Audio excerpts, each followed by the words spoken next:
warahmatullahi wabarakatuh. Waalaikumsalam warahmatullahi wabarakatuh. Kami mahasiswa PGSD izin untuk mewawancarai Ibu mengenai supervisi akademik kepala sekolah Ibu. Boleh perkenalan dulu kan saya dengan Ibu siapa? Saya dengan Ibu Awalita Erma Jasari, biasa dipanggil Bulita gitu ya. Kebetulan sih sebenarnya tahun ini saya udah jadi kepala sekolah nih, tahun ajaran ini. Terakhir kemarin saya tanggal 9 Juli gitu ya, sudah sertijab 9 Juli, jadi sebenarnya udah nggak jadi kepala sekolah. Cuma mungkin kalau wawancara kepala sekolah yang baru kan belum ada bukti-bukti kerjanya ya, seperti itu ya mungkin. Jadi saya dulu nih di tackle gitu ya, seperti itu. Nggak apa Ibu, kita izin ya Ibu. Iya silakan. Kita mulai aja Ibu. Untuk dasar kebijakan dan tujuan Ibu dalam melaksanakan supervisi akademik kepada guru di sekolah ini tuh apa sih Bu? Jadi dasarnya kita tuh lihat kita itu dulu ya, evaluasi tahun-tahun berjalan, kita lihat evaluasi, ternyata masih ada kekurangan, makanya kita adakan supervisi gitu kan. Kita adakan supervisi akademik kelas-kelas, bagaimana guru mengajar, bagaimana guru bersikap kepada anak gitu ya, semuanya bagaimana semua RPP administrasinya lengkap apa enggak gitu ya, seperti itu ya kita sekaligus tuh biasanya kalau saya gitu. Seperti itu. Kalau untuk penyusunan jadwal supervisinya itu dilakukannya berapa kali sih Bu dalam satu semester? Dalam satu semester ya minimal satu kali. Minimal kita minimal kita satu kali. Tapi yang penting kan kita ada refleksi, ada evaluasi gitu yang nantinya bisa kita jadikan acuan buat perbaikan ke depan lagi. Kan nggak mungkin ya sesempurnanya guru, sesempurnanya manusia, pasti kan ada sedikit yang mungkin terlupa. Nah itu kan harus kita ingatkan gitu. Kalau untuk kriteria yang digunakan untuk menentukan guru dan kelas yang akan disupervisi itu seperti apa Ibu? Kalau kriteria kita nggak punya kriteria guru dan kelas untuk disupervisi ya. Pokoknya saya berharap semua kelas dapat jadwalnya supervisi gitu kan. Cuma memang kita prioritaskan untuk guru-guru yang misalnya misal dia masih baru, kita lihat prioritasnya kayak gitu, atau ada di kelasnya ada yang bermasalah, itu kita prioritaskan gitu, atau gurunya tersebut bermasalah, kita prioritaskan gitu. Baik Ibu, kalau instrumen sebelum melakukan observasi kira-kira apa yang Ibu siapkan Bu?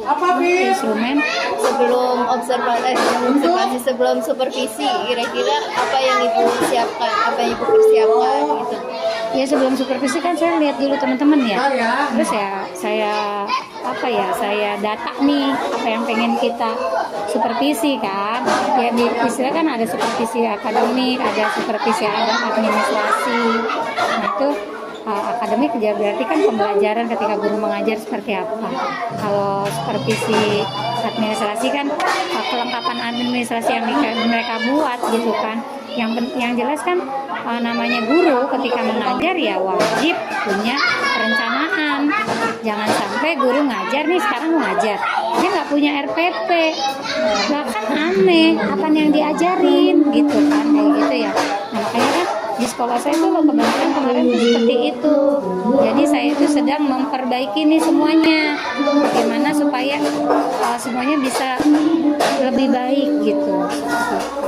Kalau cara Ibu mengkomunikasikan rencana supervisi kepada guru-guru di sini tuh gimana Bu, biar guru-guru itu nggak ngerasa seperti lagi dinilai gitu Ibu? Kalau saya sih pertama kan gini ya, ketika seminggu sebelum supervisi saya infokan ke mereka ya, saya mau supervisi nih. Pokoknya semua persiapan, kita nggak tahu kelas mana dulu yang kita datangin, semua harus sudah siap gitu, seperti itu sih. Terus ya nanti paling saya cuma lihat nilai, nggak langsung saya bilang ibu salah di sini, bisa enggak. itu nanti kita ada refleksi dan evaluasi bareng-bareng itu di situ baru saya bilang Bapak Ibu sebenarnya udah pengajaran udah bagus, cuma mungkin di Ibu ini ada kelebihannya nih yang bisa Bapak Ibu yang lain bisa contoh. Nah, di Bapak Ibu ini masih ada kekurangannya, tolong kekurangannya dilengkapi. Seperti itu sih saya, jadi bareng-bareng seperti gitu sih. Ya semoga sih apa yang saya buat itu harusnya sih emang dipanggil satu-satu ya biar mereka nggak ngerasa di itu ya. Cuma kan kadang untuk memanggil waktunya itu kan mereka kan ngajar kayak gitu ya. Sementara mereka nggak mau ada tambahan waktu, kalau udah waktu pulang ya pengen pulang gitu kayak gitu. Jadi ya bareng-bareng ketika rapat saya sampaikan istilahnya dengan catatan tidak menjatuhkan guru ya. Guru itu sebenarnya udah bagus semua, cuma masih ada kekurangan yang harus dilengkapi, itu aja. Teknik atau pendekatan supervisi apa yang digunakan dalam mengamati proses pembelajaran? Tekniknya saya biasanya ini dulu ya, itu matiin aja dulu. Maaf ya banyak gangguannya nih, soalnya begini dah saya. Kita malah makasih udah dibolehin di wawancara. Maaf ya.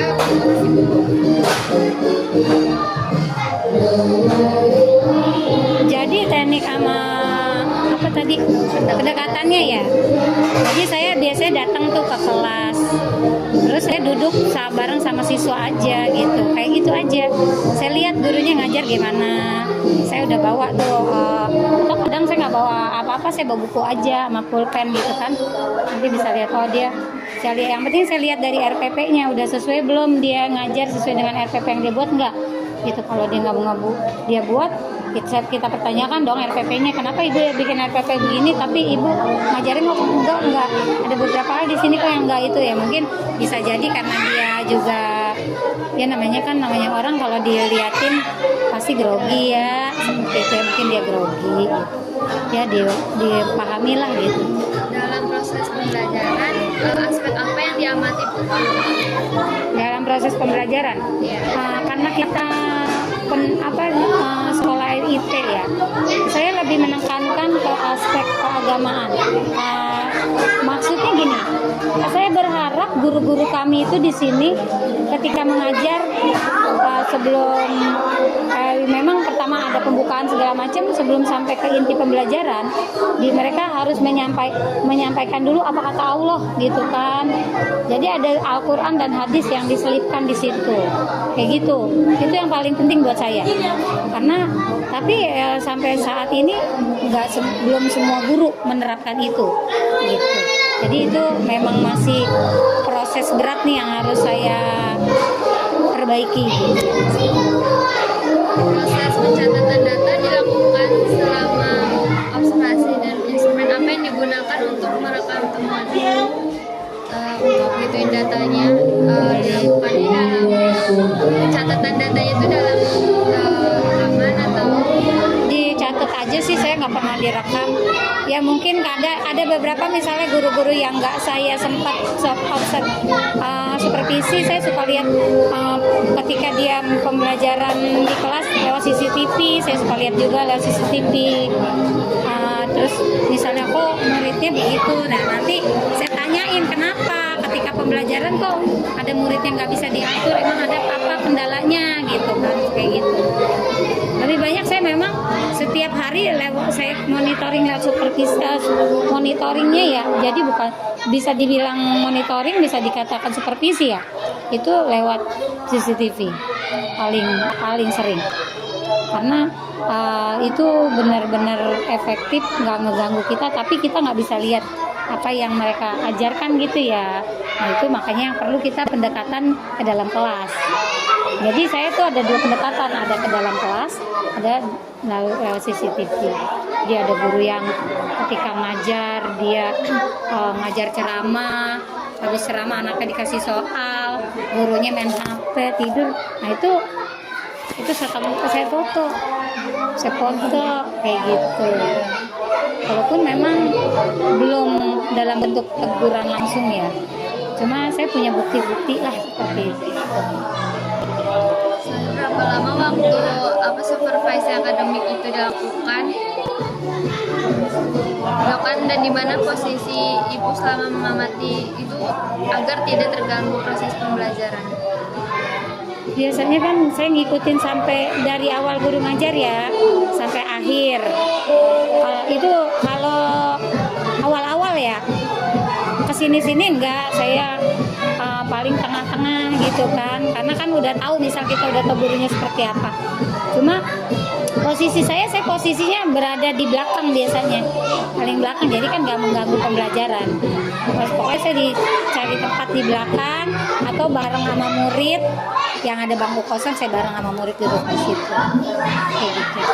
Lalu bagaimana cara memastikan hasil pengamatan bersifat objektif dan tidak dipengaruhi kesan pribadi terhadap guru?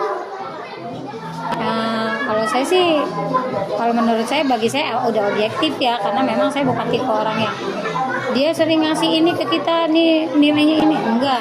Saya memang nilai, terutama walaupun dia pinter ngajarnya bagus bagi saya tapi adabnya nggak bagus, maka itu akan jadi minus penilaian dia gitu. Bagi saya itu adab nomor 1.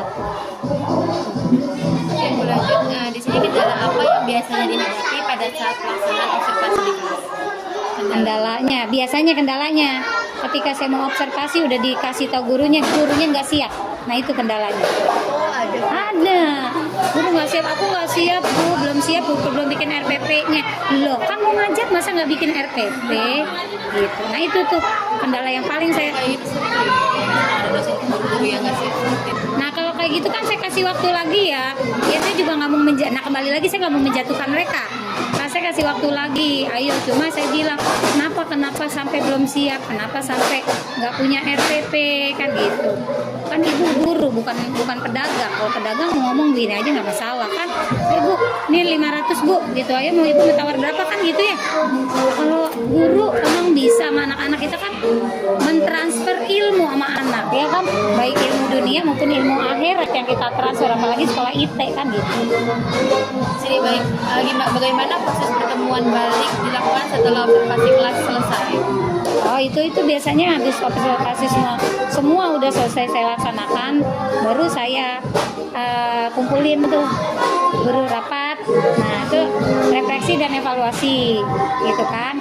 Terus juga atau biasanya kalau misal ada guru yang belum kebagian, belum sempat saya observasi, belum saya sempat supervisi, maka saya suruh micro teaching sekalian di teman-temannya, di depan teman-temannya kayak Pas lagi rapat itu? iya kayak gitu. Bagaimana cara ibu menyampaikan hasil temuan supervisi kepada guru yang bersangkutan? Tapi udah ya tadi itu di rapat itu biar semua tahu RPP-nya mereka juga udah bener apa belum sih gitu loh, saling koreksi diri gitu loh. Yang istilah RPP tuh, di RPP harus ada ini, ketika ngajar itu harus begini kan, harus memperhatikan anak itu ada yang audio, ada yang kinestetik, ada yang visual kan gitu, itu harus diperhatikan, jangan cuma monoton kayak gitu kan nggak bisa gitu. Sini apa saja kekuatan dan kelemahan yang biasanya ditemukan dalam proses pembelajaran guru yang disupervisi? Kekuatannya sih kalau saya lihat teman-teman guru-guru saya ya udah untuk dalam pembelajaran udah bagus ya. Cuma kelemahannya kadang mereka tuh lupa memberikan refleksi, lupa tuh. Terus tidak menanyakan kebersihan kelas dulu. Kalau saya kan lebih cenderung, namanya kita belajar kelasnya harus nyaman dong. Jadi kebersihan kelas nomor 1. Jadi tanyain dulu kebersihan kelas, kalau kotor ya rapihin kan gitu ya. Terus kelemahannya lagi apa ya? Pertama nggak refleksi, kedua itu ya nggak ngelihat ke kelas. Terus yang ketiga kayaknya mereka kadang nggak ngelihat ketika disupervisi mereka kadang keren ngajar ya, tapi ketika di keseharian kadang ngasal. Nah itu yang saya kelemahannya kadang ya. Jadi supervisi itu bagi mereka seperti penilaian gitu ya. Jadi harus cakep gitu. Tapi kalau nggak disupervisi ya udah nyantai aja bilang nggak itu ya, persiapannya kurang. Nah padahal kan namanya guru nggak bisa seperti itu. Harus persiapannya itu harus konsisten gitu. Kalau nggak konsisten kasihan anak-anaknya kan gitu. Di sini apa perbedaan yang menonjol antara guru satu dengan guru lain dari hasil supervisi yang dilakukan? Yang menonjol, dia rata-rata teman-teman itu ada beberapa yang sudah menjalankan ketika mengajar. Dia mau pas masuk inti dia sebutkan dulu tuh apa kata Allah, tapi ada juga yang enggak. Jadi ngajar aja sesuai buku gitu kan. Nah sebenarnya kan apa-apa yang kita pelajari itu kan sebenarnya ada di Al-Quran. Harapan saya kita tanamkan dari sekolah ini bahwa anak-anak itu bahwa apa yang mereka pelajarin itu ada di Al-Quran, sehingga nanti ketika mereka pulang mereka itu akan, kalau mereka punya pikiran kritis, mereka akan berpikir gini, ternyata apa yang kita pelajarin selama ini itu ternyata ada loh di Al-Quran. Itu pernah kejadian, ada guru cuti saya gantiin, terus kayak kan ngomong apa kata Al-Quran. Nah anaknya pulang-pulang langsung ngomong ke mamanya, mama udah enak banget diajarin Bu Lita. Ternyata Bu Lita bilang apa yang kita pelajarin mau matematika, bahasa Indonesia tuh ada di Al-Quran semua gitu kan. Nah itu Masya Allah, itu nanemin itu tuh kalau kitanya nggak menyadari susah gitu, karena mungkin pengen cepet gitu kan. Nyari Al-Qurannya susah. Kalau saya malah kenapa bawa HP ya? Itu berguna banget loh buat kita, bukan buat chattingan. Cari aja kita, nih hari ini pelajarannya tentang matematika. Jangan dibilang kayak matematika nggak ada kaitannya dengan Al-Quran. Pembagian itu berkaitan sama hak waris, bagi waris kan, itu kan ada yang sepertiga, seperempat lah. Kalau kita nggak bisa pembagiannya mau gimana, ya kan? Pecahan pembagian itu kaitannya sama bagi waris, kayak gitu. Ada lah pokoknya banyak banget pembelajaran yang ternyata memang ada di Al-Quran. Itu sih, itu kelamaannya yang menonjol itu ya, yang masih belum mereka terapkan, dan itu masih saya perbaiki gitu. Baik, itu lanjut ya. Apa sih persamaan pola atau permasalahan yang muncul pada beberapa guru yang disupervisi? Sebenarnya gini ya, permasalahan yang muncul di guru di supervisi ya itu ya, awalnya ya mereka ketika di supervisi persiapannya matang gitu ya, tapi kalau nggak supervisi enggak. Terus yang kedua juga kadang kayak saya kan juga supervisi, bukan itu akademik aja, disiplin juga. Disiplin misalnya mereka masih suka datang siang ke kelas, misalnya ke kelas jam, misal mereka belajar mulai pembelajaran jam 8.40, mereka entar jam 8.50 baru datang, kan 10 menit terbuang, anak-anak kesian kan. Walaupun mereka bisa mengejar, tapi 10 menit itu berharga banget. 10 menit kita nggak datang telat ke kelas, maka bisa aja terjadi sesuatu yang nggak diharapkan, ya kan? Tindak lanjut atau pembinaan apa yang diberikan kepada guru berdasarkan hasil dari supervisi? Tindak lanjutnya pertama kan kita tadi refleksi, evaluasi, terus kemudian micro teaching. Saya tunjuk guru yang memang udah bagus nih ngajarnya, saya tunjuk biar teman-temannya lihat, oh ini kayak gini gitu, walaupun misalnya dia masih ada kekurangan yang harus ditambahkan kayak gitu sih. Lalu bagaimana cara mengukur keberhasilan supervisi akademik terhadap peningkatan profesionalisme guru? Udah ya, pertama kan dari nilai mereka ya. Setiap guru sih selama 3 tahun ini saya ada reward gitu ya. Jadi guru yang terbaik siapa, terbaik 1 aja, 2 doang sih yang saya kasih. Nah itu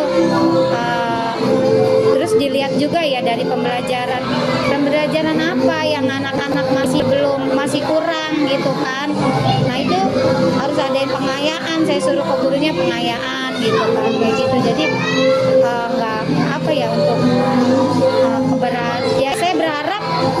supervisi itu nantinya guru-guru itu bisa apa ya, dia bisa merubah gaya belajar yang dia pikir udah benar nih, tapi ternyata masih kekurangan, yang menutupi kekurangan, bisa memperbaiki kekurangan yang ada gitu. Kayak gitu sih. Satu lagi, bagaimana hasil supervisi didokumentasikan dan dilaporkan, serta digunakan untuk pengambilan keputusan selanjutnya. Nah itu dia ya. Jadi kita ada sih sistem penilaiannya per guru ya. Misal ada ya nanti saya kasih contoh, misal cuma 2 guru aja gitu ya. Nah itu nanti ada hasil penilaiannya seperti apa. Itu jadi dokumen sekolah, karena kan nanti buat akreditasi harus ada gitu kan. Cuma kalau saya itu memang lebih banyak apa ya, saya lihat terus nanti evaluasi refleksi gitu kan ya, dan notulensi kayak gitu sih. Cuma kadang karena saya kerja sendiri, notulensinya ada di otak saya doang. Kayak gitu, ada itu sih. Udah. Ibu, saya mau tanya. Taruh dulu.